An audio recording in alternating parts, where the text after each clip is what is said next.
He wasn't supposed to be there. He wasn't supposed to care anymore. Ethan Walker had spent 3 years learning how to disappear. Into routine, into silence, into a life small enough that nothing could break him again. He was just a nurse now, just a father, just a man trying to get through the day without remembering the one he couldn't save. But the moment he heard her voice crack across that diner, the moment he saw two men laughing at her pain like it was sport, something old and dangerous woke up behind his eyes, like the video. Drop your city in the comments. Let's see how far this story travels. Stay until the end. You won't regret it. The alarm went off at 5:14 in the morning, same as always, and Ethan Walker silenced it before the second beep. He had never been a man who needed 2 warnings. He lay still for a moment in the gray early dark, staring at the water stain on the ceiling he kept meaning to fix. The apartment was quiet, not peaceful. Quiet was different from peaceful, a distinction he had learned to recognize the way some people learn to read weather. Peaceful meant the silence felt safe. Quiet just meant nothing was making noise yet. He rolled out of bed, pulled on a t-shirt, and padded down the short hallway to check on Maya.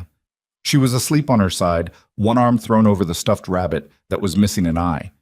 Had been missing it for 2 years since she dropped it at a playground and another kid stepped on it before Ethan could get there. He'd offered to replace it. She'd looked at him like he'd suggested replacing her. "He's fine, Daddy. He just has one eye now."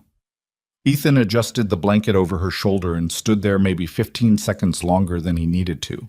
She was 6.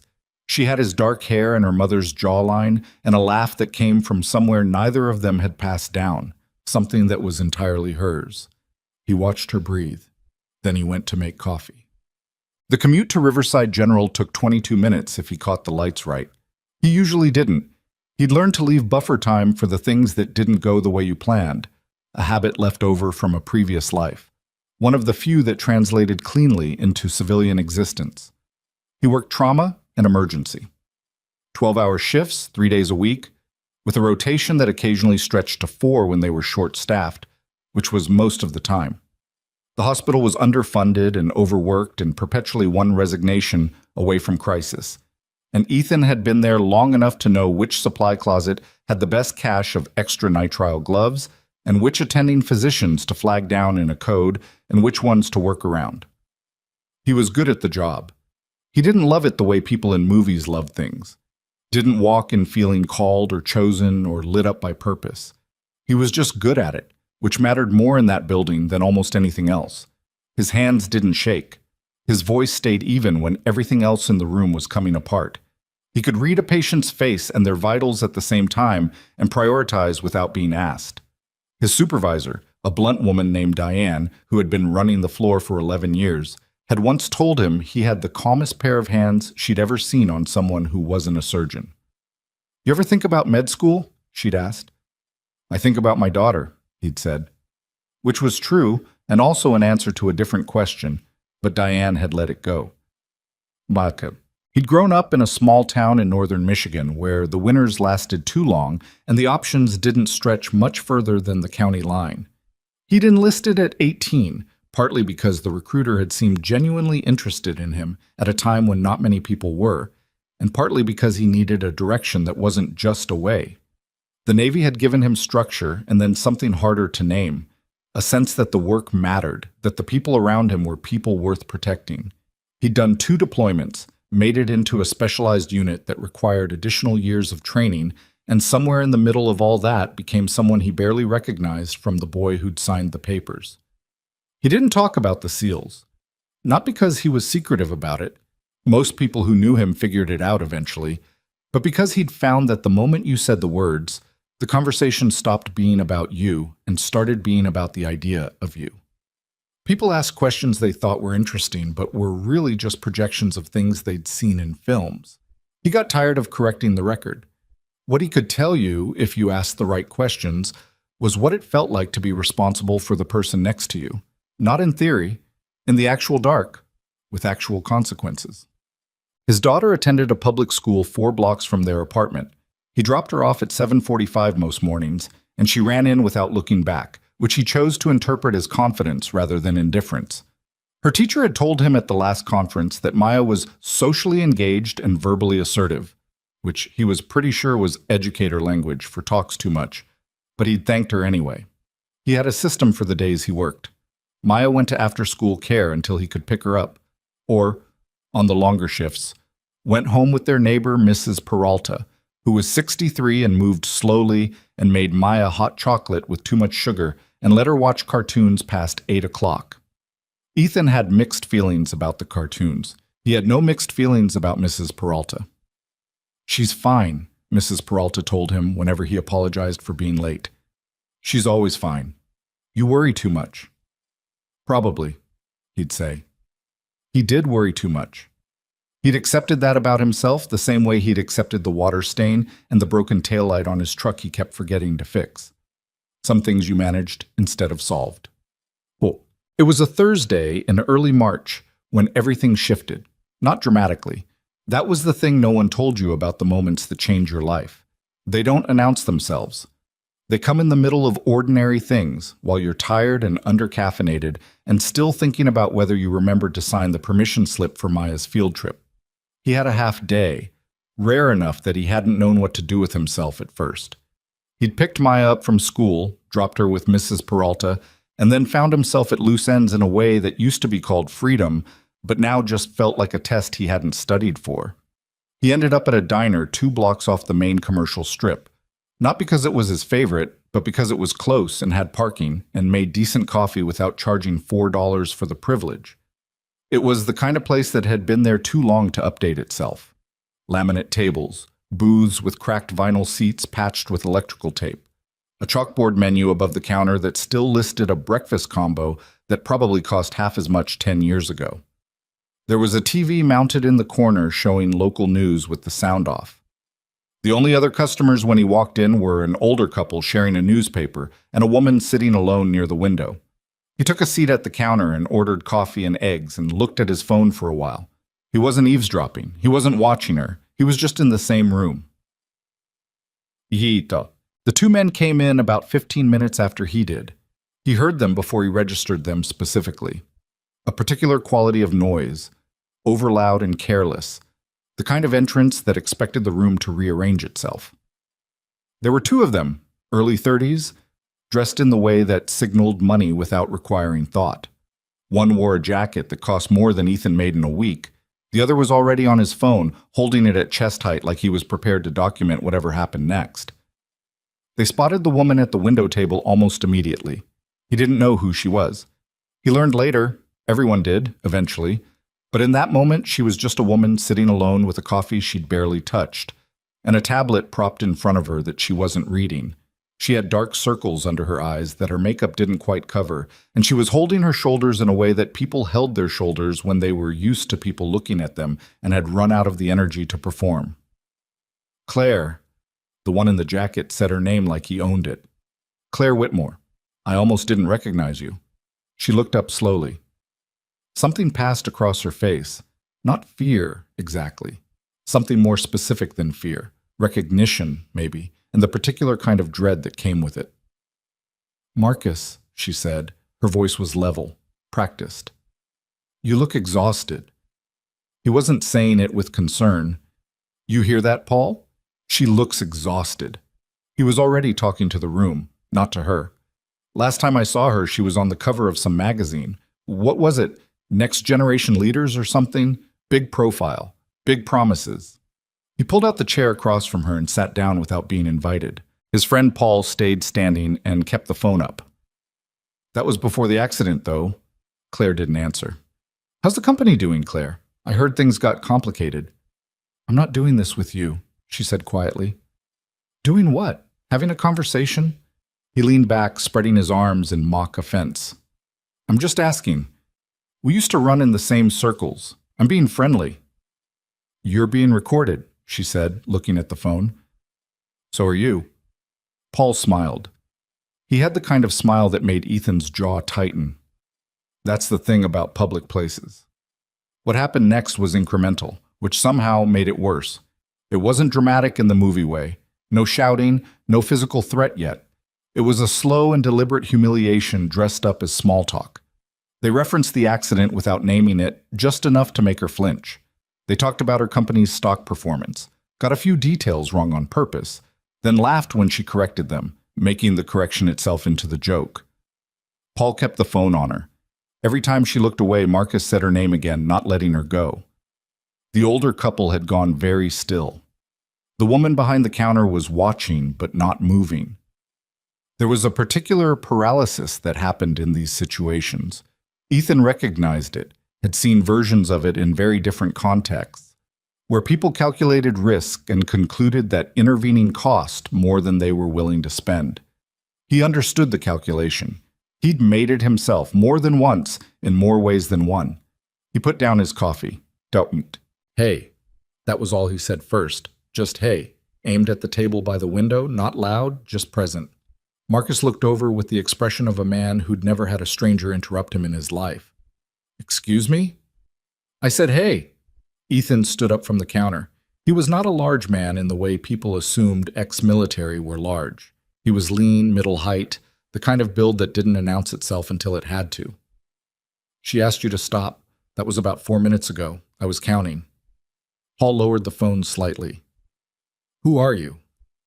Nobody specific. I'm just sitting here. Ethan moved to a position that put himself between their table and the door without making it look deliberate. But I've been listening, and I think you two should probably leave. Marcus laughed, a short surprise sound that still had contempt in it. You think we should leave? I do, yeah. And if we don't? Ethan looked at him for a moment without saying anything. Not a threat, not a performance, just a look from a man who had learned over many years in very unforgiving places exactly how much of himself to show and when. Whatever Marcus saw in that look, he didn't like it. You have no idea who we are, he said, but his voice had changed slightly, a half-step flatter. Doesn't matter who you are, Ethan said. What matters is that she said stop, and you didn't stop, and now I'm asking you to leave. This is a public place. It is, Ethan agreed. You're welcome to sit somewhere else in it. The standoff lasted maybe 12 seconds, long enough to feel it. Marcus stood slowly, pushing back the chair with more force than necessary. Paul pocketed the phone, but Ethan had already registered the fact that it had been running the whole time. You're making a mistake, Marcus said. Ethan didn't answer. They left. Not running, not rushing. The kind of exit that was already composing its next move, and both of them knew it. The door swung shut and the diner went back to its ambient noise, the TV still flickering without sound, the coffee maker cycling on. Ethan stood there for another second and then turned back toward his seat. Thank you. Her voice came from behind him, quieter than he expected. He looked back. She was sitting very straight, the way people sat when they were working to hold themselves together. There was something in her face that wasn't relief, or wasn't only relief. It was the complicated expression of someone who had been helped and wasn't sure how to feel about needing it. You don't have to thank me, he said. I know. She looked down at the tablet she hadn't been reading. I'm thanking you anyway. He nodded and went back to his seat and tried to remember where he'd been with his eggs. He paid and left 20 minutes later. He didn't get her name. He thought about the phone, about what had been recorded, but he told himself it was nothing. Two guys with a grudge, a confrontation that ended without incident. He told himself he'd done the right thing in the right proportion, which was all he ever tried to do. He picked up Maya from Mrs. Peralta's at 6:15. She had chocolate on her chin and was mid-sentence about something her friend Rosie had said at recess, and he listened to all of it while he helped her with her coat, and by the time they walked home in the cold March air, he had almost convinced himself the afternoon was over. His phone rang at 8:30 after Maya was asleep. It was a number he didn't recognize. He almost didn't answer. Is this Ethan Walker? The voice on the other end was professional, precise, carefully neutral in the way of someone delivering news they'd delivered before. Who's asking? My name is James Calloway. I'm an attorney. Mr. Walker, I'm calling because a complaint has been filed against you. An assault charge stemming from an incident earlier today at a diner on Morrow Street. A pause. I represent the two men involved. Ethan stood in his kitchen and looked out the window at the dark street below. He had known something like this was coming. He had known it from the moment he saw Marcus stand up and recalculate his options. He had known it the way you knew weather before it arrived, by something in the air that most people couldn't read. He just hadn't expected it this fast. "Okay," he said. "Okay?" The attorney sounded surprised by the calm. "Yeah." Ethan reached over and turned off the kitchen light, standing in the dark. "Tell me what comes next." He didn't sleep that night. Not really. He lay down because lying down was what you did when it was past 10 and your daughter was asleep in the next room and there was nothing left to fix before morning. But sleep didn't come. What came instead was the particular kind of wakefulness that feels like punishment. When your mind runs back over a thing again and again, not searching for a solution, just rehearsing the sequence of events the way you might press a bruise to confirm it was still there. He kept coming back to the phone. Paul's phone, held at chest height, pointed at Claire's face while Marcus talked around her like she was a problem someone else had left on the table. He'd registered it in the moment, filed it the way he filed information under pressure, quick and factual. But he hadn't understood yet what it meant. What it meant was that they'd walked in with a plan. Not a plan to confront her specifically, maybe, but a readiness, a willingness to use whatever they found. He'd been in enough situations to recognize the difference between impulsive cruelty and deliberate cruelty, and what he'd seen in that diner was the second kind, which made the phone call from the attorney less surprising and more clarifying. They hadn't filed a complaint out of anger. They'd filed it as a next step in something that was already in motion. He got up at 2 in the morning and sat at the kitchen table with a glass of water and thought about that. The problem wasn't the charge itself, assault, which was a significant overstatement of what had happened and which any halfway decent security camera should contradict. The problem was what an assault charge did to a nursing license before anyone proved anything. The problem was what it did to a custody arrangement, to a background check, to a school that already treated single fathers with a particular low-grade suspicion he'd learned to navigate carefully. The problem was that the machinery of consequence moved faster than the machinery of truth, and the men who'd filed that complaint knew it. He refilled the glass and stood at the sink for a while. At 3:15, he went back to bed. At 5:14, the alarm went off. He called in to the hospital that morning. Not a sick day, just a heads up to Diane that he might need to speak to HR sometime in the coming week. That there was a situation, which was a word that felt too small for what it was, but was also the only word he had that didn't make it sound worse than he could handle. Diane asked 3 questions in quick succession, got 3 short answers, and then said, "Get ahead of it before it gets ahead of you," which was exactly the advice he would have given someone else, and which he already knew and which still helped to hear from outside himself. He dropped Maya at school and watched her run in and thought, not her. Whatever this costs, it doesn't touch her. Then he sat in his truck for 4 minutes and made a call he had not expected to be making from a diner's parking lot aftermath. Colonel Ray Whitfield, retired, though the rank had never left him, picked up on the second ring, same as he always had. The man had operated on 4 hours of sleep for approximately 20 years and seemed to have recalibrated his entire system around it. "Walker." Not a question, just an acknowledgement. "Sir, I have a problem." "Tell me." He told him. All of it. The diner, the 2 men, the phone, the attorney's call at 8:30. He left nothing out and editorialized nothing. Whitfield listened without interrupting, which was one of the qualities that had made him an exceptional commander and also an occasionally terrifying one. When Ethan finished, there was a short silence. "How bad is the charge?" Whitfield asked. "Assault. No weapon, no injury. But the family has money, and they got to an attorney before I even left the zip code." "Who's the family?" The attorney said Hargrove, first name Marcus. Another pause, longer this time. "As in Hargrove Capital." "I don't know what that is." "It's a private equity firm, the kind that buys politicians the way other people buy used cars." Whitfield's voice had not changed in register, but something in it had sharpened. "The father is Gerald Hargrove. He has been in 3 different federal investigations over the past decade and walked out of all 3 without a scratch. The kind of man who treats the law as a suggestion and lawyers as a subscription service." Ethan absorbed that. "So, not small." "Not small, but not invincible either. Nothing is invincible that leaves evidence behind." A pause. "The diner had cameras?" "It's a diner. I'm assuming yes. Get the footage before they do.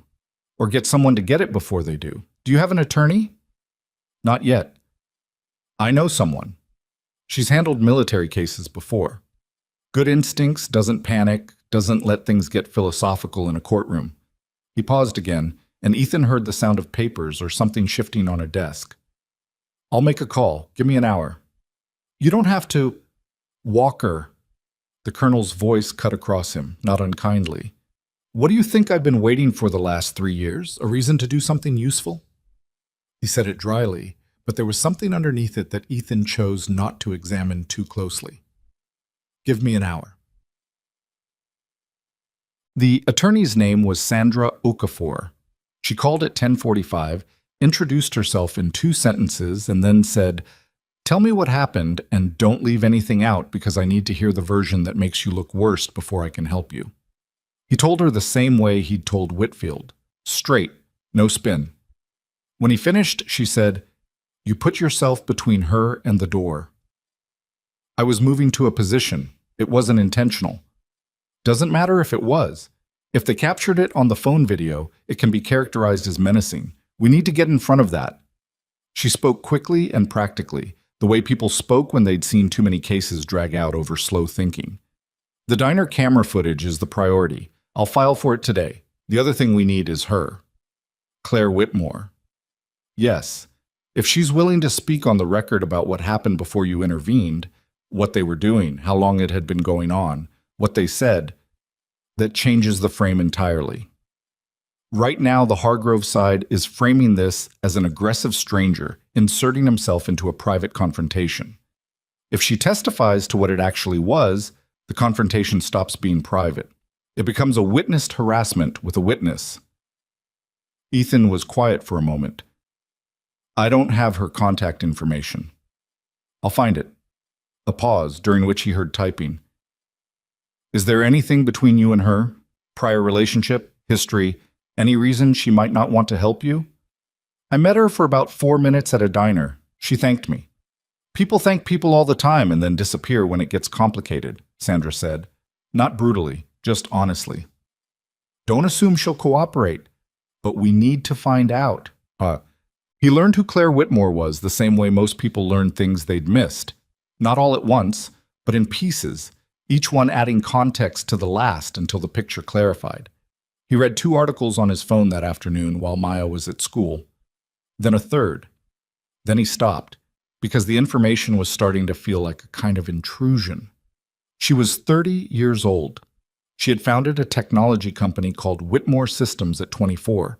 After 2 years at a firm where, according to a profile piece that was careful about what it said and more revealing about what it implied, she had developed a product that her employer had attempted to claim as company property. She had fought that, and won, and used the settlement to start her own operation. By 28, Whitmore Systems had 40 employees and contracts with 2 federal agencies. Then, 14 months ago, there had been an accident. The articles were vague on the specifics. A serious accident, a period of recovery, challenges in the company's leadership structure, the kind of language that meant something significant had happened and everyone involved had agreed to be circumspect about the details. The company had survived, but the stock had dropped. There had been a board restructuring. There were people, apparently, who had decided that her vulnerability in the aftermath of the accident was an opportunity. Marcus Hargrove was 27. His father's money had funded a series of ventures that all shared the characteristic of involving other people's work and Marcus's signature. He and Claire had apparently overlapped in certain professional circles, which was a polite way of saying they had probably met at the kind of events where ambitious people went to be seen by other ambitious people, and something in that history had curdled into whatever it had become by the morning in the diner. Ethan put his phone down and looked at the ceiling. He had seen that expression on her face, the one when Marcus had said her name. He'd read it as recognition and dread, and he'd been right, but now he understood it had more architecture than that. It was the face of someone who had been working very hard to maintain something fragile, and who had just realized that the people who knew exactly how fragile it was had walked through the door. Sandra called back at 2 o'clock. I reached her assistant. Claire Whitmore has agreed to a meeting. He was surprised. He didn't show it because he was on the phone and there was no one to see it, but he felt it. When? Tomorrow morning, her office. A brief pause. She asked if you'd be coming alone. Yes. Good. Don't bring me yet.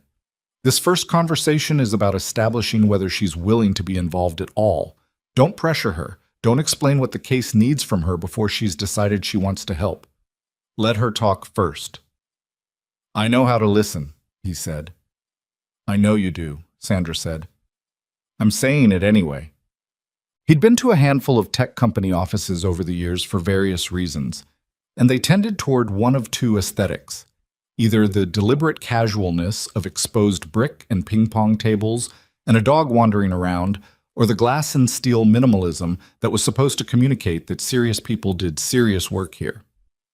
Whitmore Systems occupied the fourth floor of a building on the north side of the business district and split the difference in a way that felt less like a design choice than a genuine uncertainty about what it wanted to be.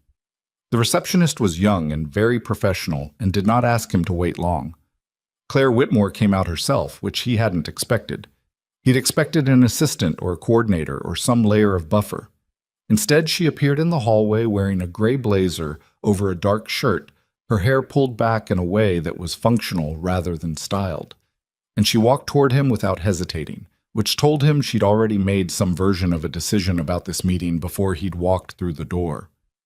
Mr. Walker, she said, and extended her hand. Her grip was firm. Her eyes were direct. Miss Whitmore, thank you for seeing me. Come on back. Her office was at the end of the hall and had one large window that looked out over the street below. There were 2 chairs and a low table in addition to the desk, and she gestured toward the chairs rather than the desk, which he noted. She sat across from him and folded her hands in her lap and looked at him with the expression of someone who had gotten very good at gathering information from a face. How bad is it? She asked. Not what's happening, not can you explain, just the direct center of the question. Bad enough, he said. The Hargroves filed an assault complaint. My attorney is working on the diner footage, but the framing of what happened is going to depend on whether someone who was actually there can speak to what those men were doing before I said anything. She was quiet for a moment, not thinking. She had already thought. She was deciding whether to say what she'd already concluded. Marcus Hargrove has been trying to acquire a stake in my company for the past 8 months, she said. His father wants the federal contracts. I've refused the deal 4 times. She looked at the window briefly, then back at him. The accident I had, I was in a car, bad weather, another driver. I had a spinal contusion and 3 months of physical therapy. I'm fine now, or mostly. She said the last 2 words with a flatness that indicated she'd argued with people about what mostly meant and had stopped expecting them to understand. But during that time, my board voted to open a new round of funding that I hadn't authorized. Gerald Hargrove submitted a bid. By the time I was recovered enough to fight it, the paperwork was halfway through. Ethan said nothing. He let her continue. I stopped it. But it cost me. It cost me people on my board. It cost me a contract that walked when things got uncertain, and it cost me 8 months of running my company with one eye on the boardroom and one on the door. She paused. Marcus knew all of that. He walks into that diner and finds me sitting alone looking like I haven't slept in a week. And he sees what everyone sees when they look at someone who's been holding something together by force of will. He sees a crack. Her voice didn't waver, but it tightened slightly, the way voices did when a person was being accurate about something they wished weren't true.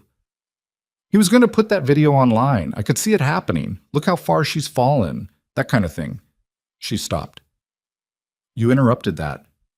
I did, Ethan said. And now they're charging you with assault so that the story shifts from what they were doing to what you did. That's the plan, seems like. She looked at him for a moment.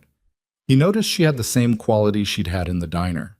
The ability to be very still without it seeming like passivity.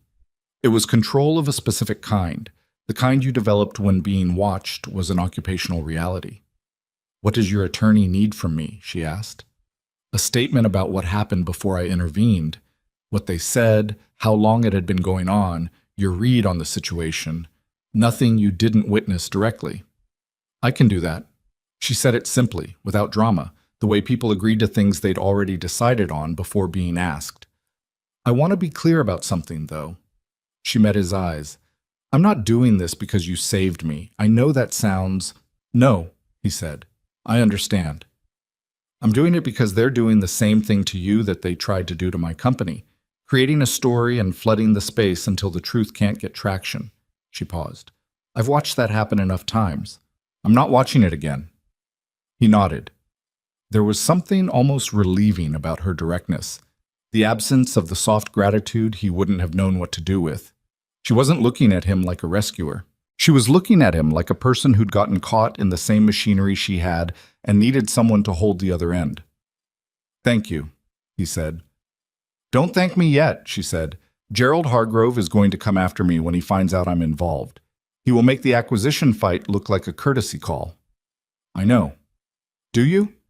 Not challenging, genuinely asking, checking whether he understood the weight of it. I faced people who had more resources than me and were more willing to use them, he said. It doesn't always go the way they plan. She studied him for a moment, and something in her expression shifted. Not softened exactly, but opened slightly, the way a door does when someone on the other side decides you're probably not a threat. You were military, she said. Not a question. Navy. Long? Long enough. He paused. I'm a nurse now. She considered that for a second, and he waited for the thing people usually said, some version of that's quite a change, but she didn't say it. Instead, she said, that tracks, actually. And it was so plainly true that he almost laughed. He drove home through the late afternoon traffic and thought about the call he'd have to make to Whitfield tonight, the update, the timeline, what came next. He thought about Maya, who would need dinner and a bath, and someone to listen to more stories about Rosie and whatever had happened at recess. He thought about the camera footage and whether the diner's system was digital or analog and whether anyone had already gotten to the owner. He thought briefly about Claire Whitmore's expression when she'd said mostly, the word she used for herself the way he'd been using fine for years. The unspoken negotiation with the truth that people made when they were holding more than they wanted to admit.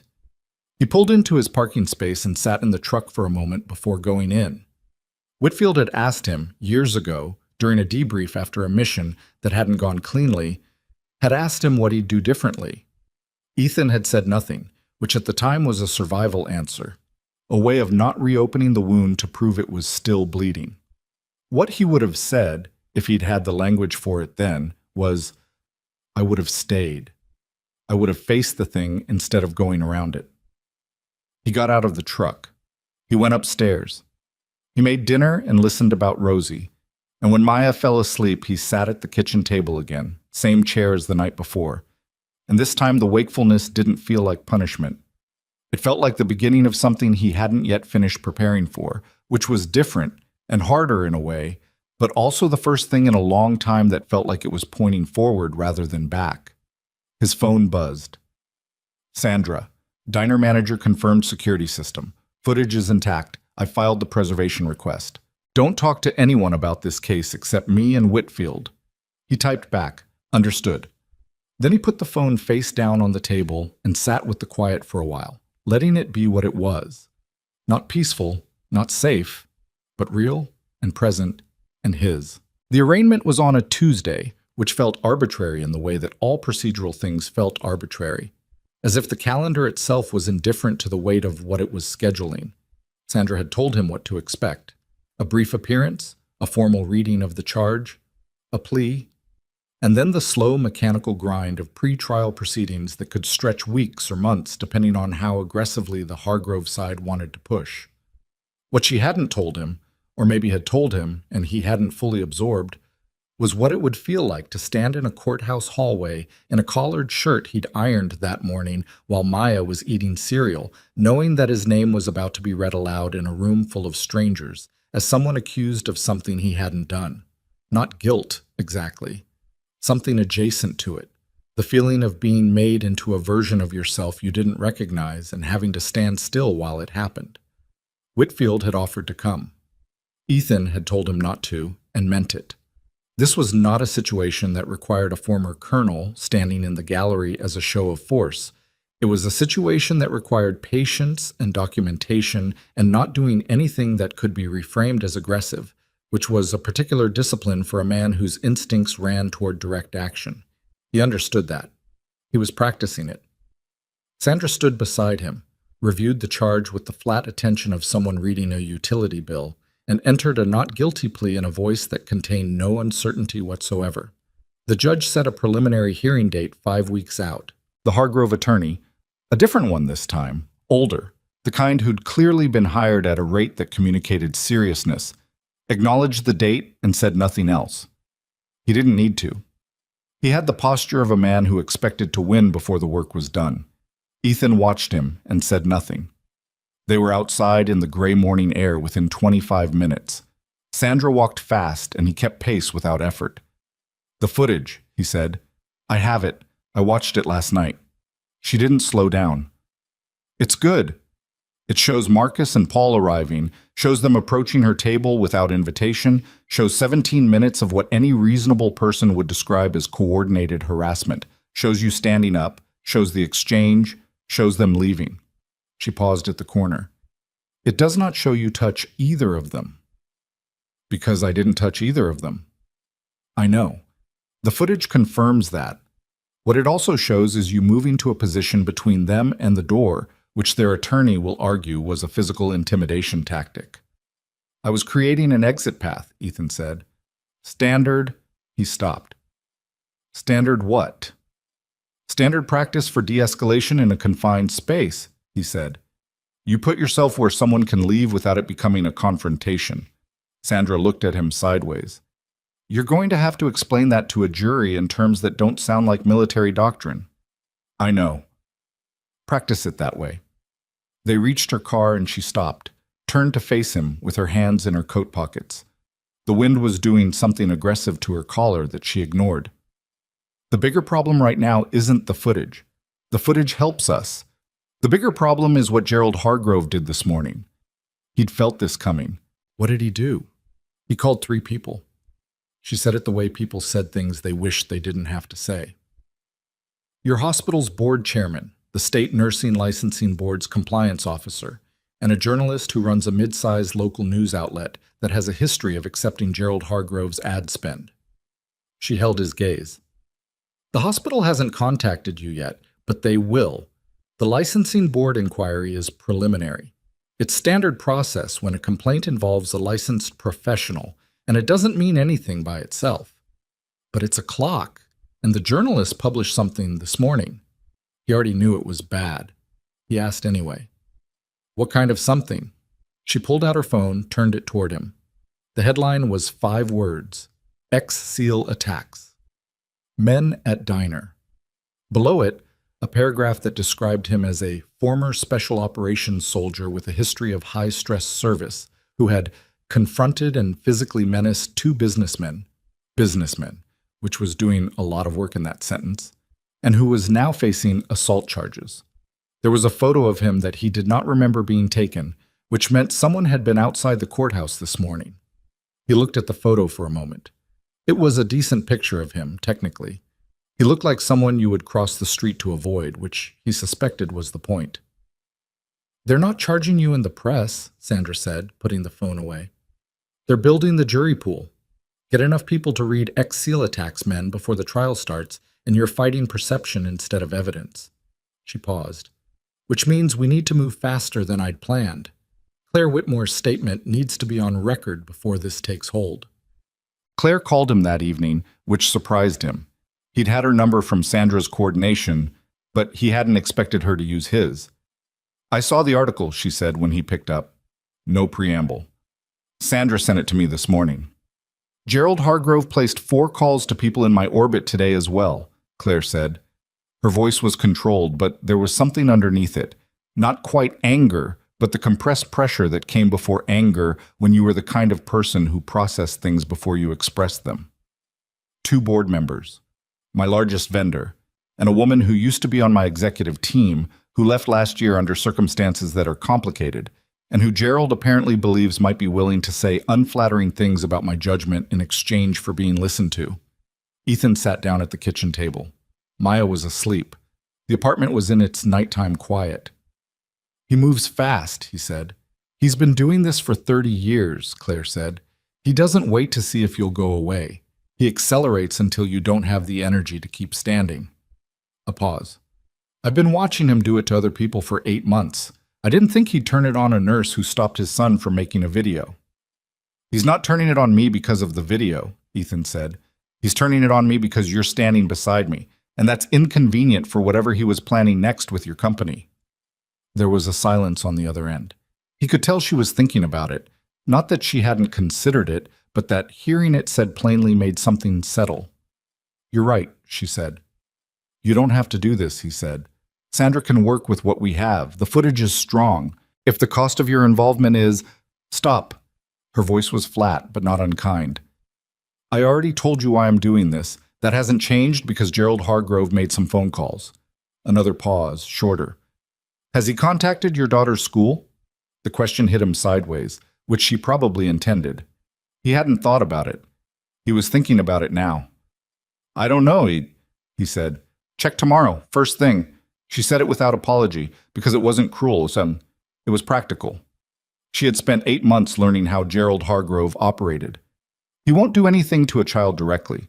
He's not that kind of villain, but he'll plant seeds with administrators, suggest concerns about the home environment, create a situation where the school feels it has to be careful around you. It's soft pressure, the kind you don't notice until it's already shaped the room. How do you know all this? Because he did it to my physical therapist, she said, when I was recovering. My PT was also treating the wife of a city councilman who Gerald wanted a vote from. Gerald let it be known that the PT had been involved in a malpractice complaint 3 years earlier, which was true, and the complaint had been dismissed, but the knowing was enough. The PT lost 2 clients in a week. The picture that was assembling itself in Ethan's mind was not new in its essential shape. He had understood certain kinds of power for a long time, understood that resource and willingness were a more dangerous combination than size or strength. But the texture of it here, the civilian specificity of how it was applied, made it feel different in ways he was still calibrating. He wants you scared, Ethan said. He wants me isolated, Claire corrected. Scared is a byproduct. Isolation is the goal. Get everyone around a person to hedge their bets, and eventually the person is standing alone in a room they used to share with 20 people. She stopped.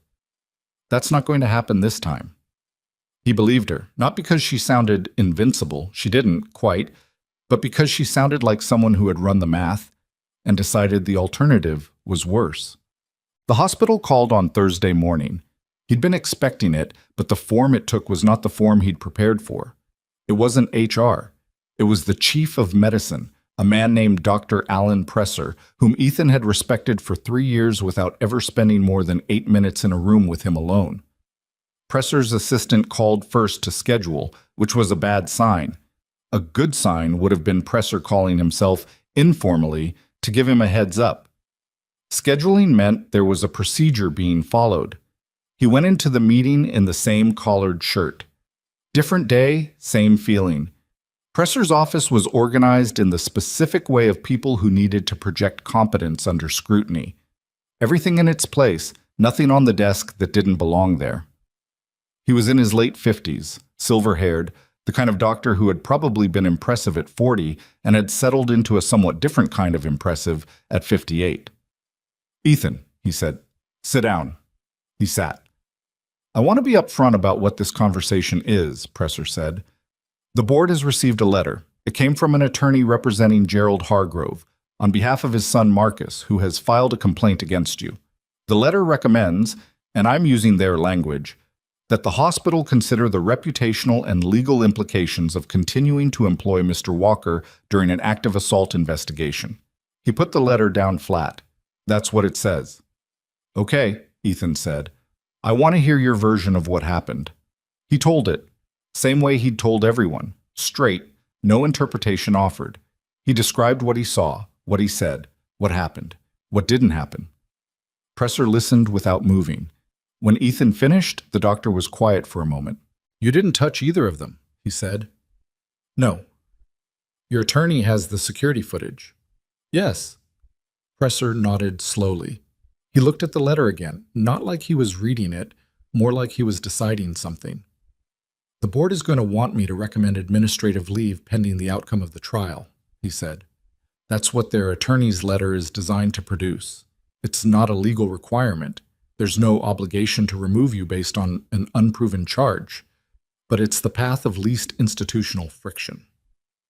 Ethan said nothing. I'm not going to recommend it, Presser said. He looked up.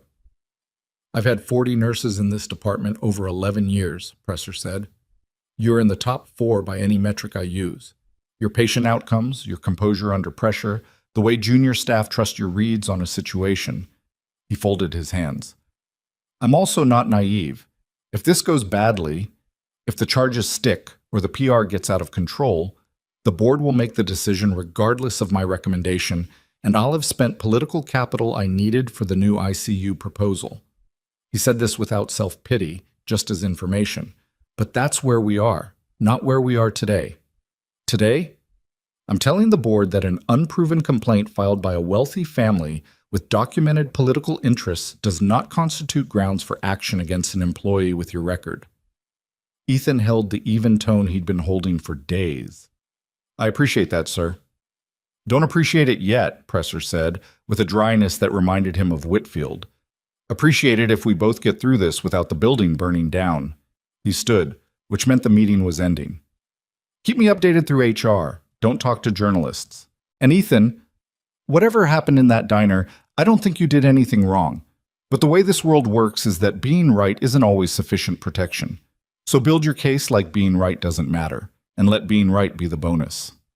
Whitfield arrived in town on a Friday without announcing it in advance, which was also characteristic.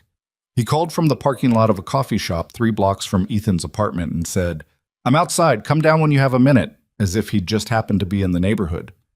He was 61 and carried himself like he was 50 and felt like he was 45. He had gray at his temples and a way of occupying space that wasn't aggressive but was simply definite, the kind of presence that didn't announce itself and didn't need to. Ethan had known him for 12 years and still occasionally found him hard to read, which he suspected was intentional. They sat at a corner table with their coffees, and Whitfield listened to the full update without taking notes, which meant he'd already done his own research and was triangulating. Gerald Hargrove contacted 3 of your professional connections, Whitfield said when Ethan finished. He contacted multiple people around Claire Whitmore. He placed a piece in a newspaper. He paused. That's not a defensive response to an assault complaint. That's a coordinated campaign. I know. Which means someone told him this had the potential to go beyond a diner confrontation before it even reached the attorney's desk. Whitfield wrapped his hands around his cup. Marcus filed the complaint, but Gerald activated the machinery. You don't activate that kind of machinery unless you see something worth suppressing. Ethan looked at him. Claire. The timing with her company doesn't feel like coincidence, Whitfield said. She's been blocking an acquisition for 8 months. You enter the picture and suddenly become a lever. Put pressure on you, put pressure on her. See if one or both of them fold. He took a sip of coffee. It's not sophisticated, it's just expensive. And expensive can substitute for sophisticated when you have enough of it. What do we do with that? Sandra needs to know the acquisition angle. If Gerald's motivations extend beyond defending his son and into pressuring Whitmore's systems, that's relevant to the character of the complaint. It turns a harassment suit into something with an underlying business motive, which changes how a jury hears it. He set the cup down. Have you told Sandra about Claire's acquisition situation? Not in detail. Tell her in detail. He paused. How is the girl? Ethan understood the shift. Maya's fine. She doesn't know what's happening. Does she need to? Not yet. Whitfield nodded. He looked at the table for a moment and then back up, and the look on his face was one Ethan had seen before. Not many times, but enough to know it meant the colonel was about to say something he'd been holding for longer than this conversation. You know, Whitfield said, when you left the service, I didn't try to talk you out of it. I thought you needed distance. I thought some time and some quiet would... He stopped himself. I watched you build something small and careful, and I told myself it was what you needed. He paused. I'm not sure anymore it was what you chose, as opposed to what felt safest. Ethan said nothing for a moment. "I'm not running," he said. "No, you're not." Whitfield allowed something close to a small smile, which is the first time in 3 years I'd say that with confidence. Look, the preliminary hearing was 4.5 weeks away when Sandra called to say the Hargrove attorneys had filed a motion to suppress the diner security footage on the grounds that it had been improperly obtained through what they termed procedurally irregular evidence preservation. Ethan sat in his truck in the hospital parking lot on his lunch break and listened to Sandra explain what this meant in practice. She was calm, which was a deliberate professionalism. He'd learned in the past weeks to read the difference between her "I'm calm because this is fine" voice and her "I'm calm because I need you to stay calm" voice. This was the second one. "They're arguing that my preservation filing was premature and non-standard," she said.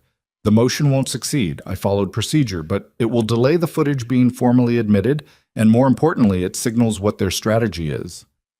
Which is what? Contaminate everything before the judge can see it clearly. If they can't suppress the footage, they'll argue it's misleading, decontextualized, that the angle doesn't capture what their client describes as Ethan Walker's threatening posture and aggressive vocal tone. They'll call the diner owner as a witness and try to establish that you were a regular who had some prior rapport with the management, implying the footage was preserved cooperatively rather than neutrally. She paused. "They're going to try to make every piece of evidence look like it has a thumb on the scale." "Can they?" "They can try. They have the budget for it." A short silence. "But here's what they don't have. They don't have Paul's phone video." He sat up slightly. "What do you mean?" "Paul recorded most of the encounter on his phone, we know that. What they don't know is that the diner's system has a second camera angle, a narrow field camera aimed at the service counter that happens to capture the window table from a side profile. I found it when I reviewed the full system layout." He could hear her choosing her words carefully. "In that footage, you can see Paul's phone. You can see what's on the screen while he's recording. And what's on that screen before you ever stand up from the counter is Claire Whitmore's face, zoomed in, while Marcus Hargrove is talking." Ethan understood what she was saying. "They came in planning to record her. They came in with the camera already running, before any confrontation, before you said a word, before there was any argument to document." Her voice hadn't changed, but the weight behind it had. "That's not two men defending themselves against an aggressive stranger. That's two men who walked into a diner with the intention to capture something. The footage doesn't just clear you, Ethan. It exposes what they were actually doing." The parking lot outside his windshield was ordinary and gray and full of people going about their ordinary days. He looked at it for a moment. "Sandra," he said. "Yeah." "How long have you known about the second camera?" "Since Tuesday," she said. "I wanted to confirm the angle was usable before I told you. I didn't want to give you something to hold on to and then have to take it back." "Okay. Are you okay?" It was the first time she'd asked him that in 4 weeks of working together. He noticed the question and gave it a real answer rather than a reflexive one. "I'm okay," he said. "I'm tired, but I'm okay." "Good. Because the preliminary hearing is in 18 days and I need you clear-headed for all of them." A pause. "One more thing. I got a call from Gerald Hargrove's personal attorney this morning, not the one you saw at arraignment, the personal one. He suggested, informally and entirely off the record, that Mr. Hargrove would consider having his son withdraw the complaint in exchange for a signed confidentiality agreement and your resignation from Riverside General. The anger that moved through him was brief and clean, like a circuit completing. No. That's what I told him. In those words? Slightly more legal language, Sandra said, but the substance was identical. He picked Maya up from school that afternoon and she wanted to go to the park despite the cold, and he said yes because she'd been in after-school care for too many afternoons lately and because there was a specific thing that happened to him when she ran on open ground without restraint, arms out, shoes hitting the dead grass, laughing at nothing, that reset something in him that nothing else quite touched. He sat on a bench and watched her and thought about the second camera. About the image of Paul's phone already running when they walked in, about the specific premeditation that implied, and what it said about what they'd planned to do to her in that diner.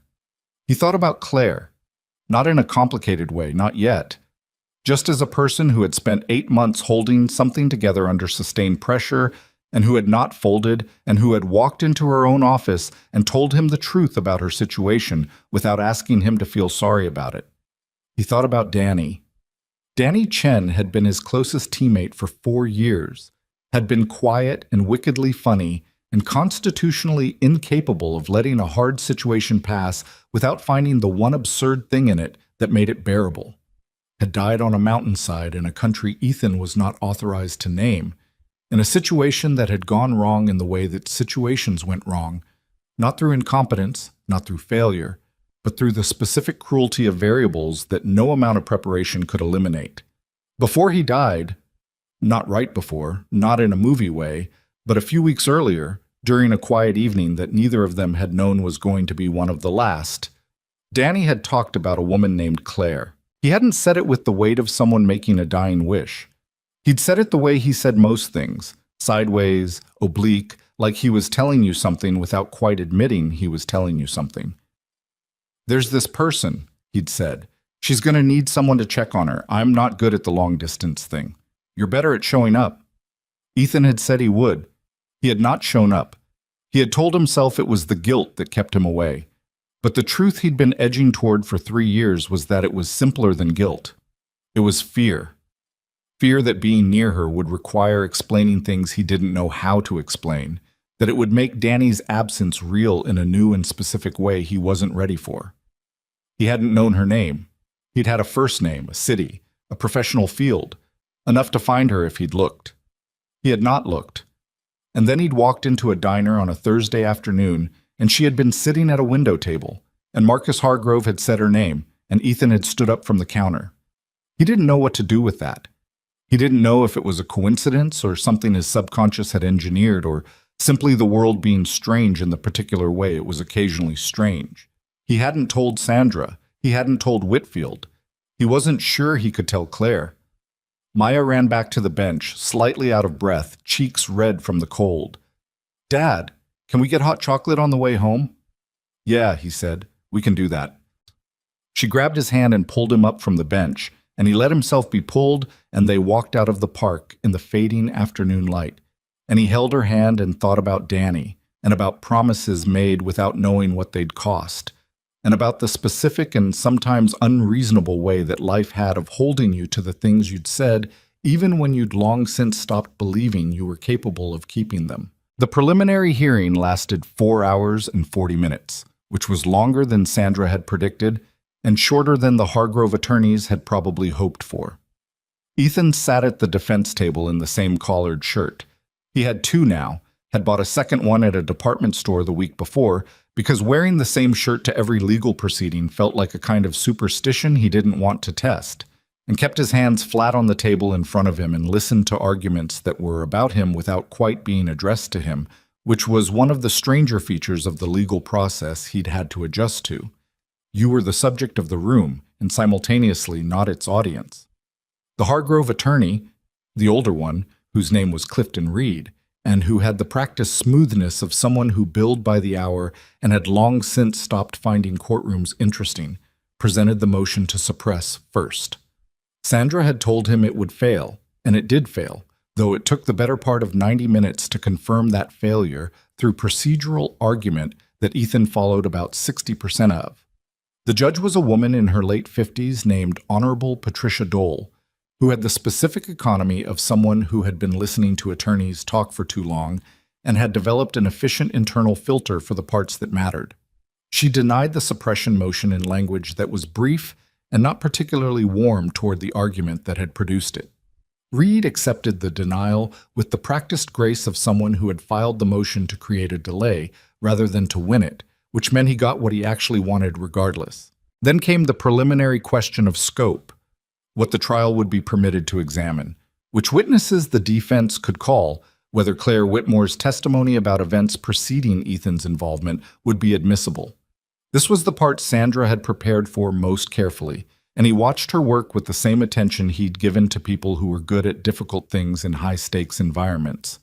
She was not dramatic. She didn't perform.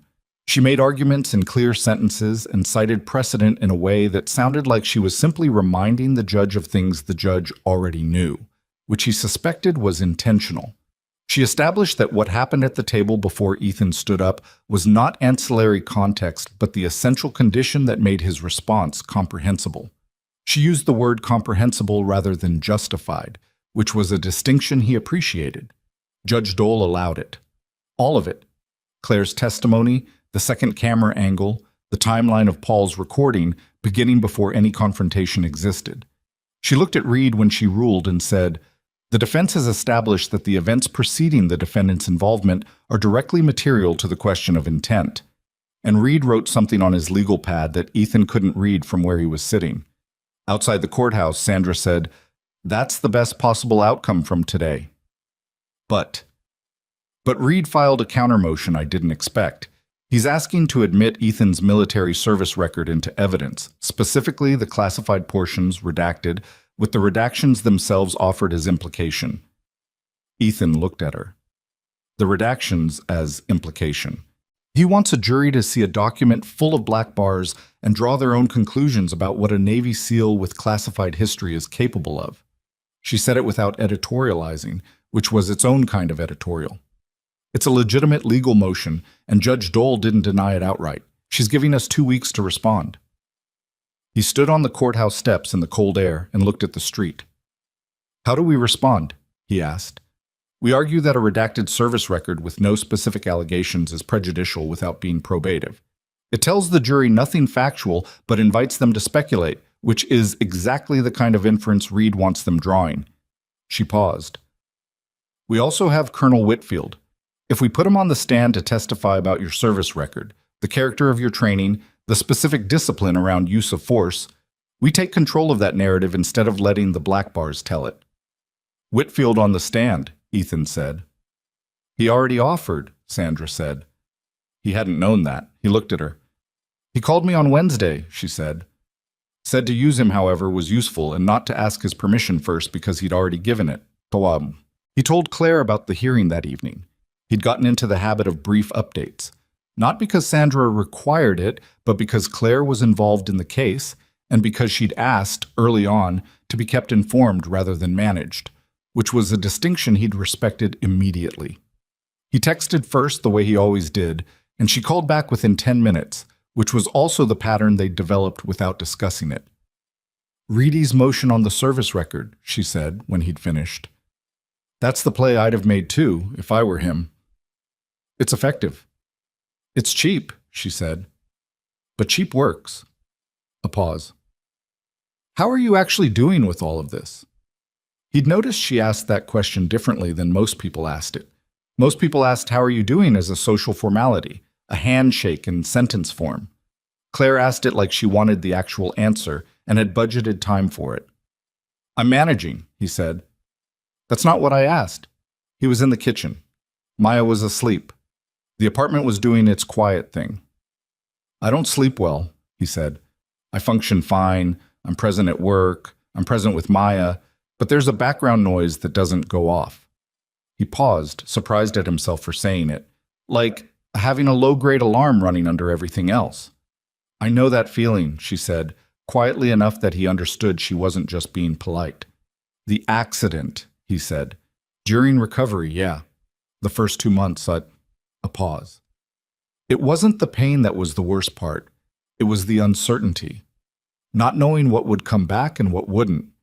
You keep testing yourself. Can I stand up without holding the wall? Can I make it to the end of the hall? And every test is also a fear, because the answer might be no." She stopped. "At some point I realized I was spending more energy being afraid of the assessment than on the recovery itself. So I stopped assessing and just did the next thing." "Just the next thing," he repeated. "I'm not saying it works," she said. "I'm saying it was the only way I got through it." He thought about that. Danny used to say something similar. Don't solve next week's problem with today's energy. He thought most anxiety was just premature accounting. There was a pause on her end. Not uncomfortable, more like she was holding something. "Danny," she said. Not a question, but something in her voice had changed. He understood. In the moment after he'd said the name, that he'd crossed a threshold. He'd said it without planning to, which was how the true things came out, and now it was in the room between them and he'd have to decide what to do with it.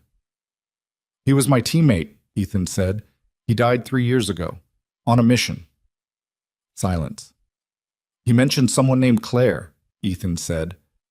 He kept his voice even because the alternative was not something he could manage right now. "In the weeks before. He said she was going to need someone to check in on her. I didn't know a last name. I didn't look." He stopped. "I should have looked." The silence on her end lasted long enough that he wondered if she was still there.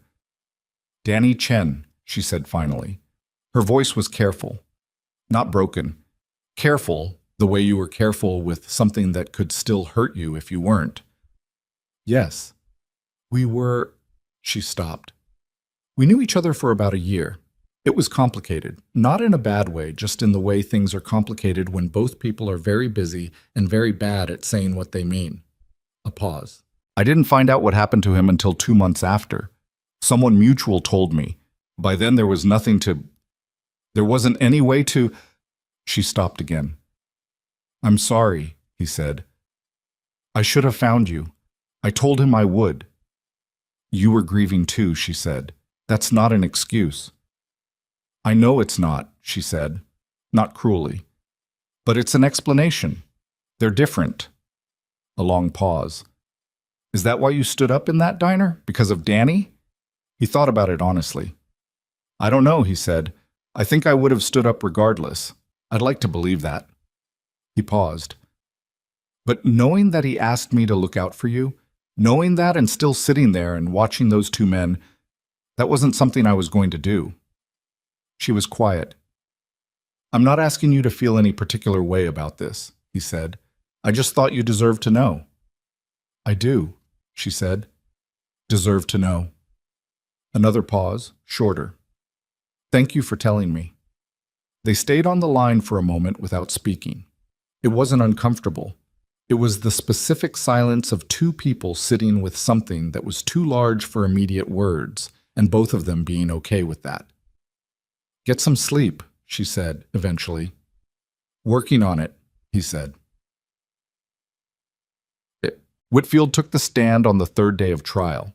The trial itself had opened with 2 days of jury selection that Ethan had found more draining than he'd anticipated, not because of anything dramatic, but because of the sustained attention required of watching strangers be questioned about their assumptions and trying to read which ones would be fair and which ones had already made up their minds before they walked in. Sandra was good at jury selection. She asked questions that seemed casual and were not casual at all, and she dismissed 3 potential jurors whose reasons for hesitation she'd identified before they'd articulated them. The jury that was seated was 7 women and 5 men, ranging from mid-20s to mid-60s. Ethan sat beside Sandra and looked at them when it was appropriate to look at them, which Sandra had coached him on. Not staring, not avoiding, just a normal human quality of presence. "You want them to see a person," she'd said, "not a defendant, not an ex-soldier. A person who sat down for eggs and made a choice." Reedy's opening statement was measured and strategic. He described Ethan as a trained combatant who had inserted himself into a private situation, escalated a social tension into a confrontation, and used his physical presence and implied threat of violence to menace 2 men who had no means to defend themselves against someone with his level of training. He was careful to say alleged at the appropriate junctures. He was careful not to raise his voice. He said my clients with a neutral warmth that invited the jury to imagine Marcus and Paul as people rather than as whatever they actually were. Sandra's opening was shorter. She said, "What you're going to see in this courtroom is exactly what happened in that diner. Not a version of it. Not an interpretation. The footage exists, the witnesses exist, and the timeline is not in dispute. What is in dispute is what story you're asked to build around those facts. The defense is going to show you the facts, and then we're going to ask you to trust what you see." Reed had witnesses on day 1. Marcus, whose testimony was polished in a way that spoke to preparation rather than truth, and Paul, who was slightly less polished in a way that paradoxically made him seem more credible, which Ethan suspected was also by design. They described him as aggressive, as having appeared suddenly and without provocation, as having physically menaced them by blocking the exit. Marcus used the word terrified, which caused Sandra to write something briefly on her notepad.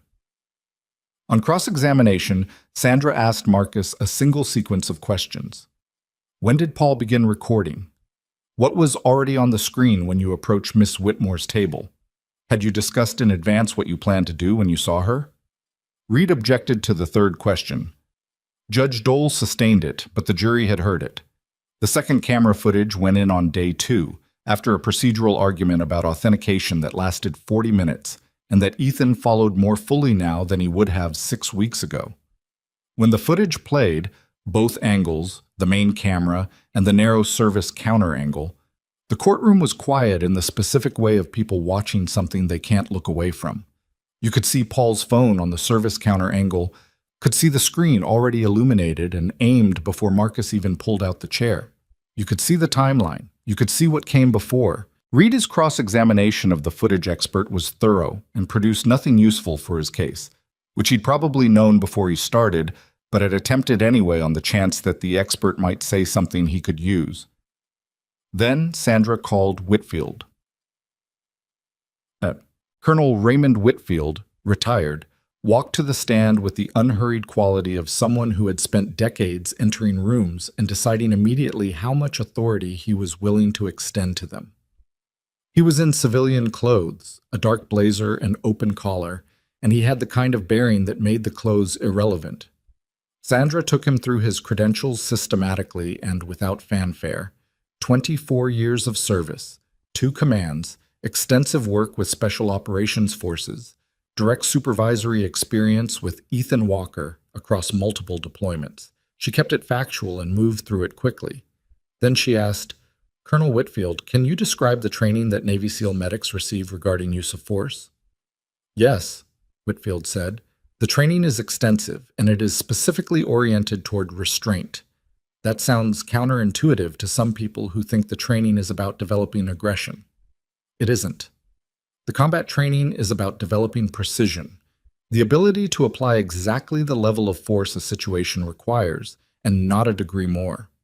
The medical training reinforces this in a different domain, the instinct to stabilize, to assess harm, to intervene in a way that doesn't make the situation worse. He paused. A SEAL medic's default is always de-escalation, where de-escalation is possible.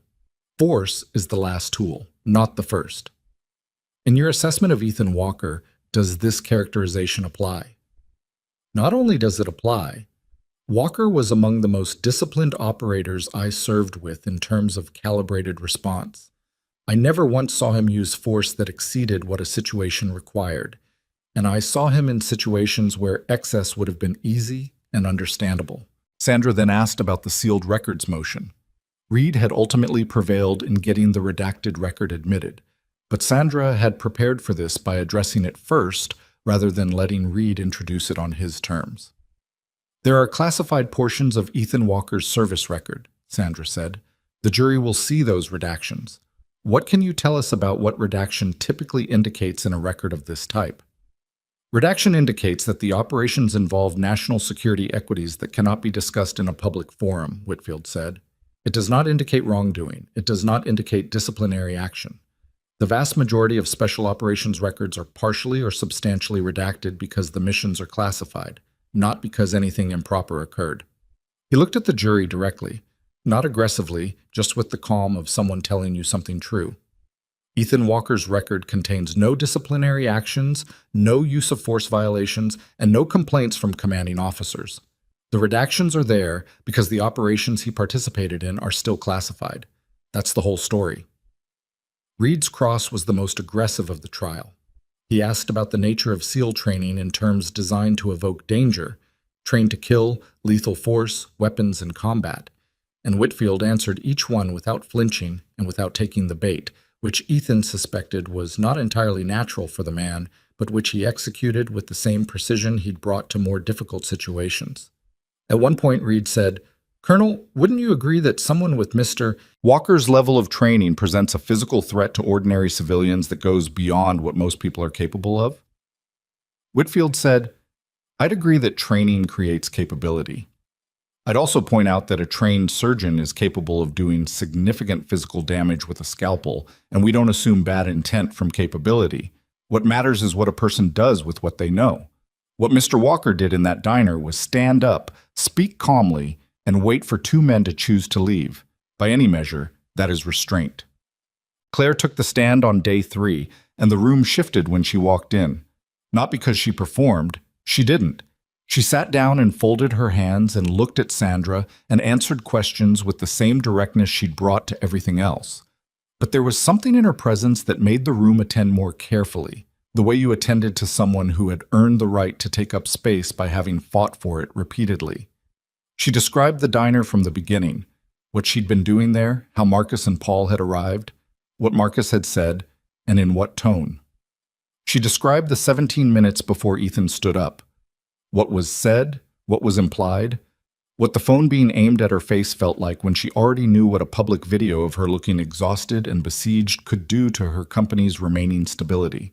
Sandra asked, "At any point during those 17 minutes, did you ask Marcus Hargrove or Paul Denton to leave?"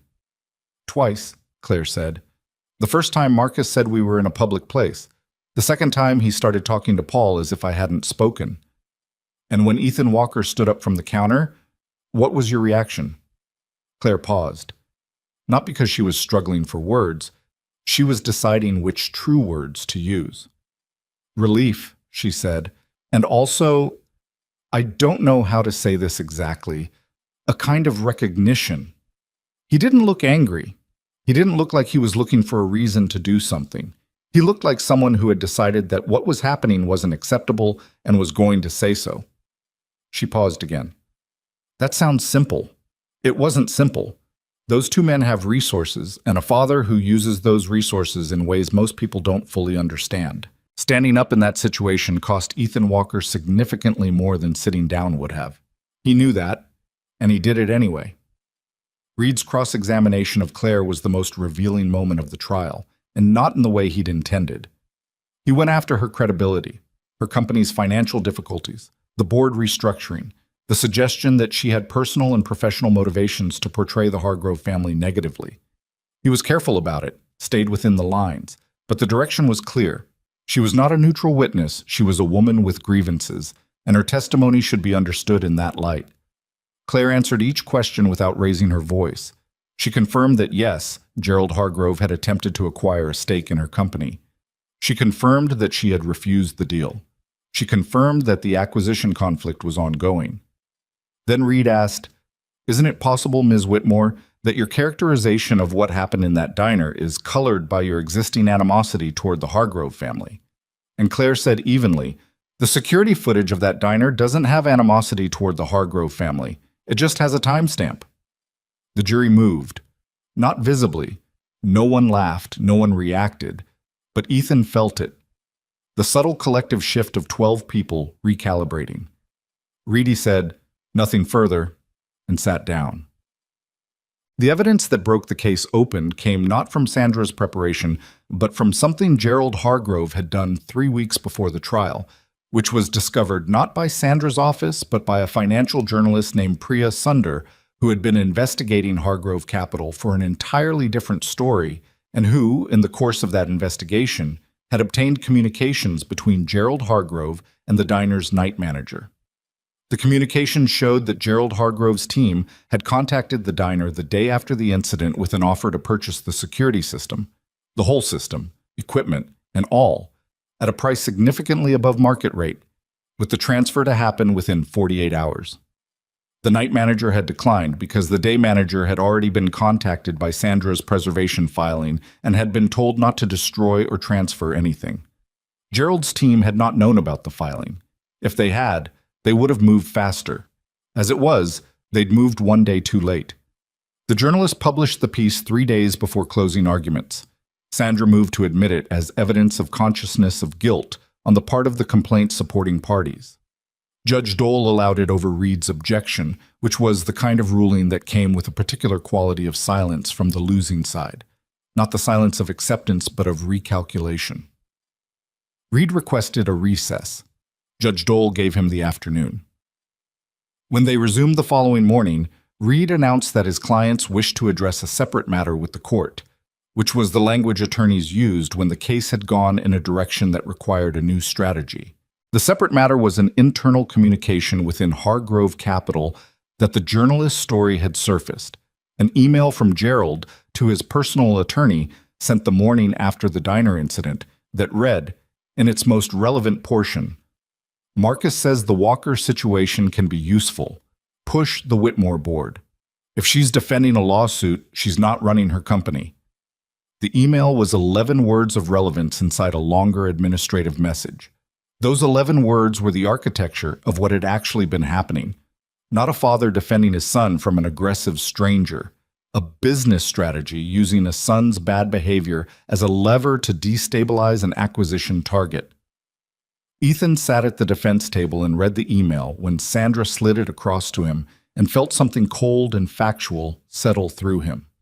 Not vindication, that came later, and was quieter than he'd expected.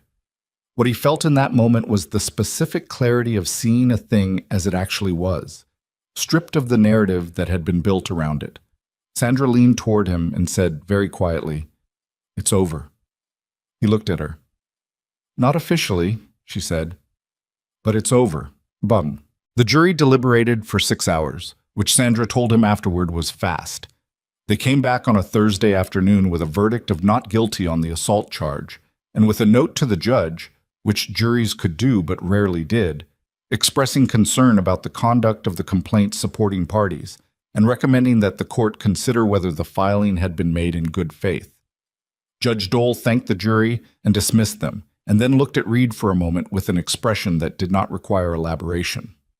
Outside the courthouse, the afternoon was cold and bright in the way of early spring that promised more than it delivered. Whitfield shook his hand without saying much, which was the right amount. Sandra went through the immediate next steps in a few sentences. There would be a civil follow-up, a potential sanctions motion, a conversation with the licensing board that she would handle, and then she looked at him and said, "You should go get your daughter." He did. He picked Maya up from Mrs. Peralta's, and she had chocolate on her face again, and launched immediately into a story about something Rosie had done at lunch that was either genuinely funny or only funny because Maya was 6, and her sense of comedy was still calibrating. He listened all the way home and helped her with her coat and made dinner and sat across from her while she ate and talked. And he was there in the specific way he'd been trying to be there for 3 years. Fully, without the static, without one eye on the middle distance. Later, after she was asleep, he stood in the kitchen and called Claire. "It's done," he said when she answered. "I know," she said. "Sandra sent me a message." "Thank you," he said, "for everything, for the testimony, for staying in it when it got difficult." "You would have done the same," she said. "I hope so," he said. And then, because it was true and he'd been not saying it for weeks in the careful way of someone who knew the timing mattered, "Danny would have liked the way you handled all of this." The silence that followed was soft. Not sad. Or not only sad. The kind of silence that had more than one thing in it. "He probably would have made a terrible joke about it," she said.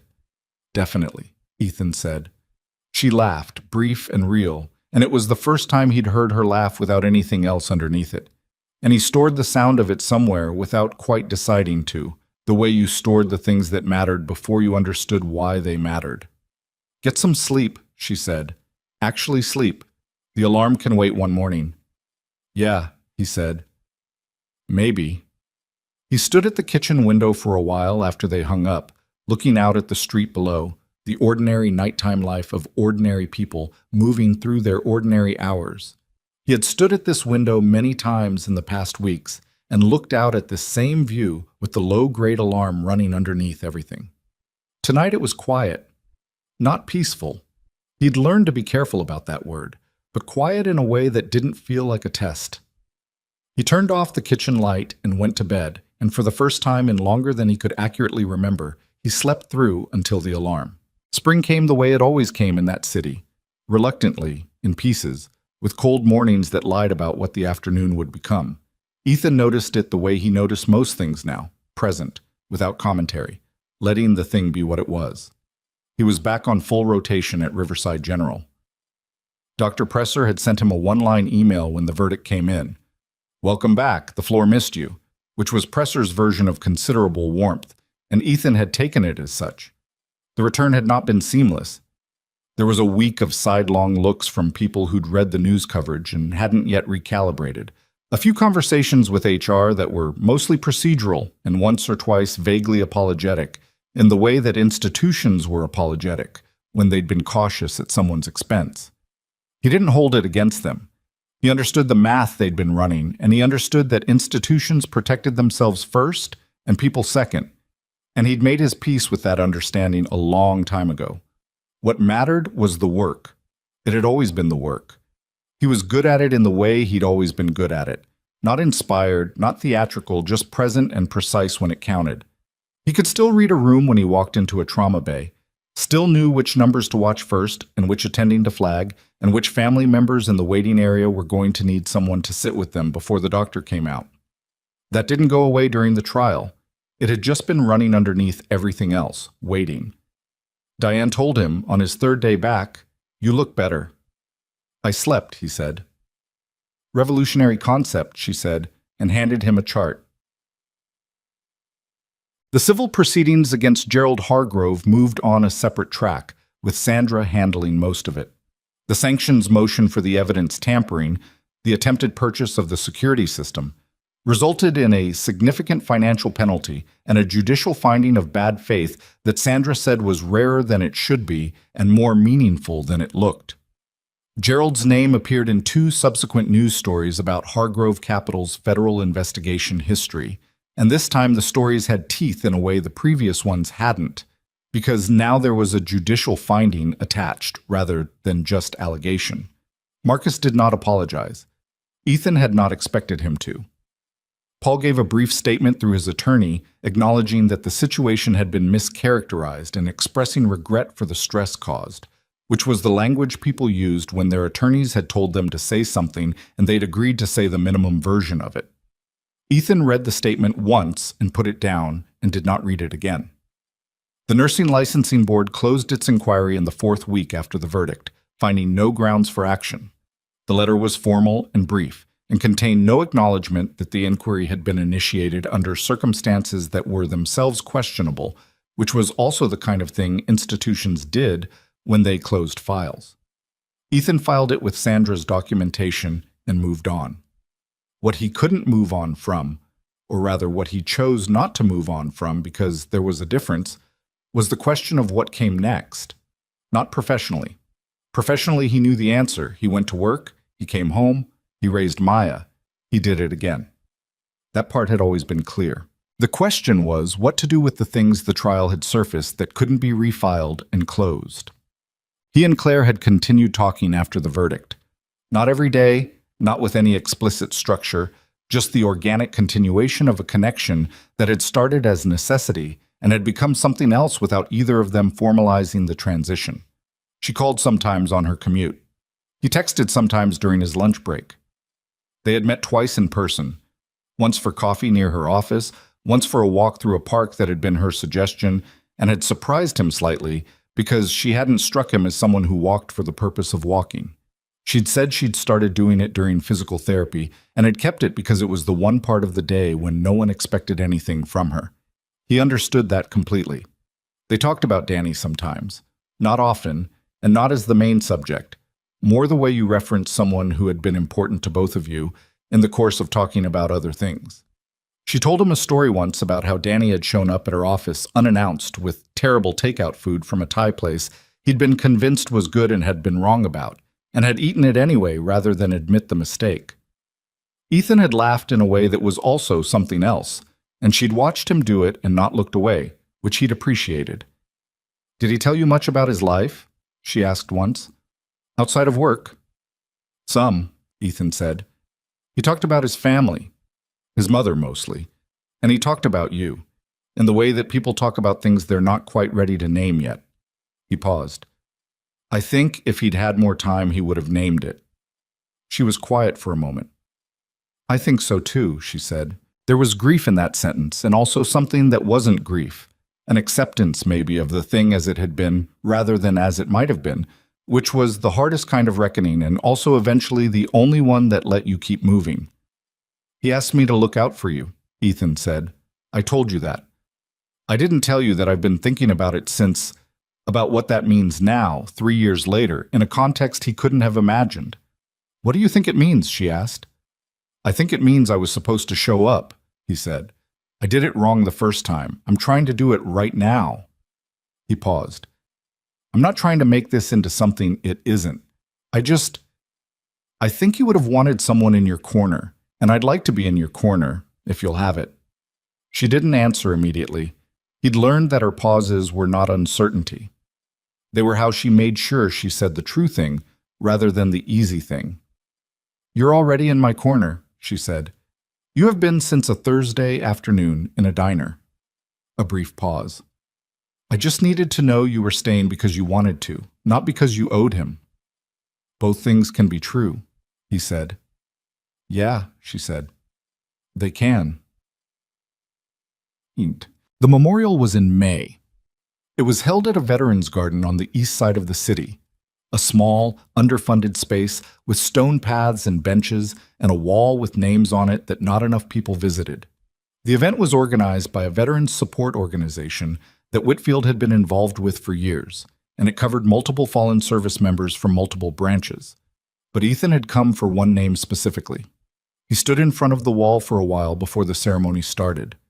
Maya stood beside him, her hand in his, patient in the way children were sometimes patient when they understood that an adult was doing something important without knowing exactly what it was. He told her that morning simply, "We're going to remember someone today. A friend of mine who was very brave and very funny and who I miss."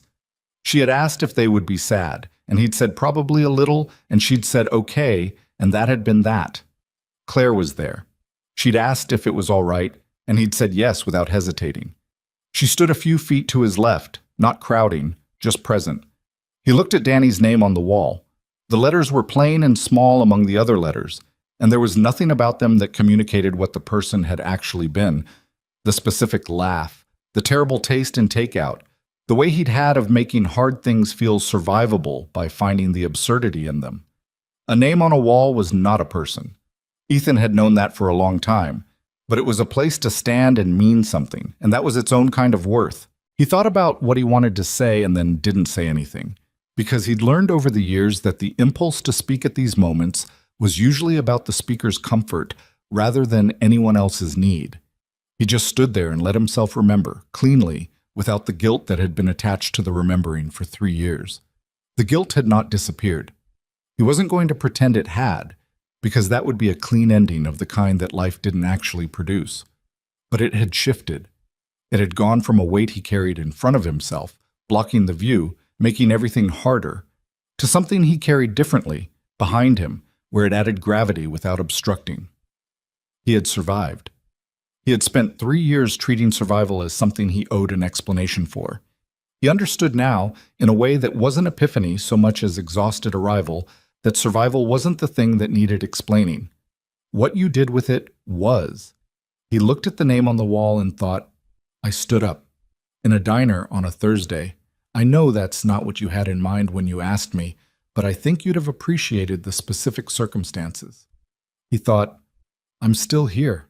I'm trying to be useful with it. Maya tugged his hand. He looked down. Is that him? She asked, pointing at the name. Yeah, Ethan said. That's him. She looked at the name for a moment with the solemn attention of a 6-year-old being serious. Then she said quietly, He has a nice name. He crouched down to her level. He did, he said. He really did. The foundation was Claire's idea, though it grew out of conversations they'd had over multiple weeks rather than appearing fully formed. She had resources and organizational capacity. He had a specific and practical understanding of what people needed in the immediate aftermath of crisis. The moments when systems failed and individuals fell through the gaps that no one had designed but everyone had tolerated. They called it the Walker-Chen Foundation, which had been Claire's suggestion and which Ethan had resisted for exactly 4 days before she'd said, Danny's name belongs on something that helps people. Don't let modesty turn into another way of not showing up. And he hadn't had an argument against that.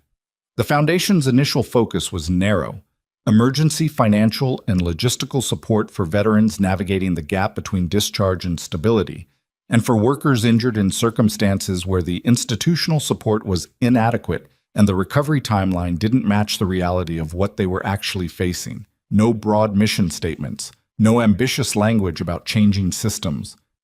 Claire had been specific about that. We're going to help people in the next 30 days of their crisis. Not the next 30 years. The next 30 days when everything is most likely to fall apart. Ethan handled the intake process design.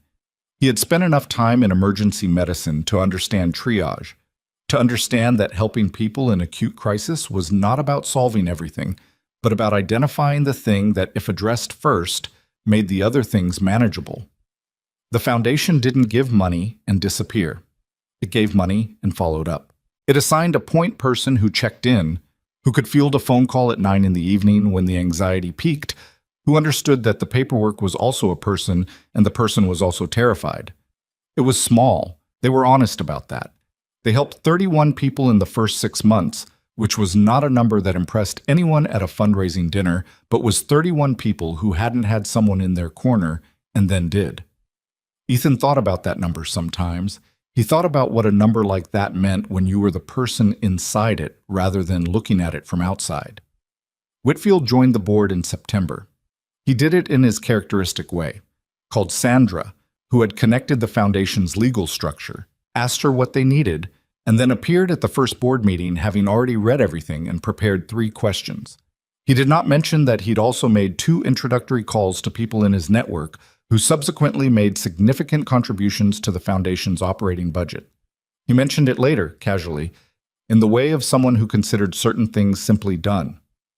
"You didn't have to do that," Ethan told him. "No," Whitfield agreed. But Danny Chen served 2 tours and never got enough recognition in his lifetime for what he was.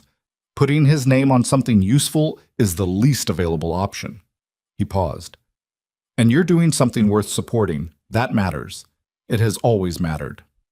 In October, Ethan was assigned a new mentee at the hospital, a young nurse named Torres, who was 24 and talented and anxious in the way of talented people who hadn't yet learned to trust the talent. Ethan remembered being that kind of anxious in a different context, and he worked with Torres the way certain people had worked with him, directly, without false encouragement, with the specific acknowledgement that difficulty was not evidence of failure. Torres asked him once, between patients, "How do you stay calm in a code? Like actually calm, not just performing calm?" Ethan thought about it. "You stop trying to control the outcome and focus on the next right action," he said. "The outcome is downstream. The action is now. You can only manage now." Torres nodded slowly. "Is that a military thing?" "It's a survival thing," Ethan said. "Lots of people arrive at it different ways." He didn't say, "I learned it the hard way, over years, through losses that I'm still carrying." He didn't say, "The calm is real, but it's built on something difficult, and it costs something to build." He didn't say any of that because Torres didn't need the whole backstory, just the usable part. And there was something clarifying about that, about understanding which parts of your experience were yours to carry and which parts were meant to be passed forward in a form someone else could use. Maya turned 7 in November. She wanted a birthday party with a specific theme involving a cartoon he had only partially understood after watching 3 episodes at her insistence, and she wanted a cake shaped like something he had to look up a reference photo for, and she wanted Rosie to sleep over, which meant 2 hours of giggling after lights out that he had pretended not to hear from the hallway. Claire came to the party. She brought a gift that Maya had not asked for but immediately loved, a book about women who had designed important buildings, because she'd asked Maya once what she wanted to be when she grew up, and Maya had said someone who builds things, which was the kind of answer that deserved to be taken seriously. Maya had received Claire with the frank assessment that children reserve for people they were still deciding about, and then, within approximately 40 minutes, had decided and climbed onto the couch beside her to explain the cartoon show in detail that Claire had listened to with more patience than Ethan would have managed. That evening, after Rosie's parents had collected her and Maya was finally asleep, Ethan stood in the kitchen cleaning up the party debris: deflated balloons, paper plates, a quantity of sprinkles that had migrated to places sprinkles had no business being, and Claire stood at the counter with a dish towel and helped without being asked. They worked in a comfortable silence for a while. The kitchen was warm and slightly chaotic and smelled like cake. "She's remarkable," Claire said. "She's a lot," he said, meaning it as the compliment it was. "Same thing sometimes," Claire said. He handed her a rinsed plate. She dried it. It was a completely ordinary moment, and he was aware of it being ordinary in the way you became aware of certain things after a period of difficulty. How the ordinary was not default, was not guaranteed, was something that had to be maintained and protected and sometimes fought for. "I want to tell you something," he said. She looked at him. Not guarded, just present. "I spent a long time thinking the best I could do was hold things together," he said. "Maya, the job, the apartment, the routine. Just keep the walls up and the floor solid and not ask for anything I couldn't manage alone." He paused. "I thought asking for things cost too much." "What changed?" she asked. "Not when... what?" "Someone kept showing up anyway," he said, "and eventually it was harder to stay alone than to let someone be there." She looked at him for a moment. The kitchen was quiet. The city outside was doing its ordinary nighttime things. "For what it's worth," she said, "I wasn't planning on going anywhere." He nodded. He believed her, which was its own kind of landmark, the ability to believe someone when they said they were staying. It didn't come automatically. It came from the slow accumulation of evidence that some people did what they said, showed up when they said they'd show up, stayed when the situation argued against it. "I know," he said. There was no single moment when everything became easier. That wasn't how it worked, and he had long since stopped expecting it to. The weight of Danny's absence did not lift. It redistributed. The professional consequences of the trial did not vanish. They faded slowly, replaced over time by the record of what came after. The things Ethan carried were still things he carried. He had just gotten better at understanding which of them belonged to him and which of them had never been his responsibility to begin with. He thought sometimes about what it meant to survive someone, the specific burden of it, the specific obligation. He had spent 3 years treating his own survival as a debt he couldn't repay and had therefore stopped trying to service. What he understood now, not cleanly, not without remainder, was that survival was not a debt. It was a material. You could do things with it, or you could stack it in a corner and watch it accumulate weight. He had tried stacking. It had not worked. The foundation met its first-year goal in December. Whitfield sent a one-line message. Danny would have complained about the name being on the letterhead and then told everyone about it, which was so exactly right that Ethan read it twice and then put his phone down and didn't look at it for a while. He went back to work the next morning, 12-hour shift, short-staffed, 2 traumas before noon. Torres was on the floor and was getting better, noticeably, measurably better, the kind of growth that happened when someone stopped fighting their own instincts and started trusting them. Ethan watched him handle a difficult family in the waiting room and gave him a nod. After, nothing more, and Torres received the nod with the understanding of someone who had learned what his supervisor's nods meant. He picked Maya up from school that afternoon, and she had drawn something in art class she wanted to show him, a building she'd designed with a tower and a garden on the roof, and what she described as a place for people to sit when they needed to. He asked her where she got that idea, and she said, matter-of-factly, "I wanted to make something useful." He held the drawing for a moment. "It's good, Bug," he said. "I know," she said, which was Maya's version of thank you, and he loved her completely for it. He put the drawing on the refrigerator when they got home, using the magnet shaped like a fish that had been there since before he could remember where it came from. He stepped back and looked at it. Her building with its rooftop garden, slightly lopsided in the way of drawings made by small hands still learning their own reach. Outside, the city moved. People went somewhere. Night came in from the edges. He had once believed that the most he could offer was steadiness, a quiet, functional life that didn't ask too much of anyone, including himself. He understood now that steadiness was the floor, not the ceiling, that there was something above it, reachable, that required not more strength, but a different kind of courage. The courage to be present in the full sense of it, to let the things that mattered actually matter, to stand up in whatever diner, in whatever version of that choice, and say, "What's happening here isn't acceptable, and I'm going to say so." He had told Danny he would look out for her. He had failed the first version of that promise. He was keeping the second version, the one that had grown out of circumstances neither of them could have predicted, into something neither of them had mapped. That was the thing about promises. They didn't always look like what you'd agreed to. Sometimes they arrived years late in a diner, in a city, on a Thursday morning when you were tired and just trying to get through the day. Sometimes they became more than what you'd intended, and the becoming was not a betrayal of the original. It was the continuation of it, in the form that life had made available. He made dinner. Maya ate and talked about Rosie. Again, always Rosie. And he listened to all of it.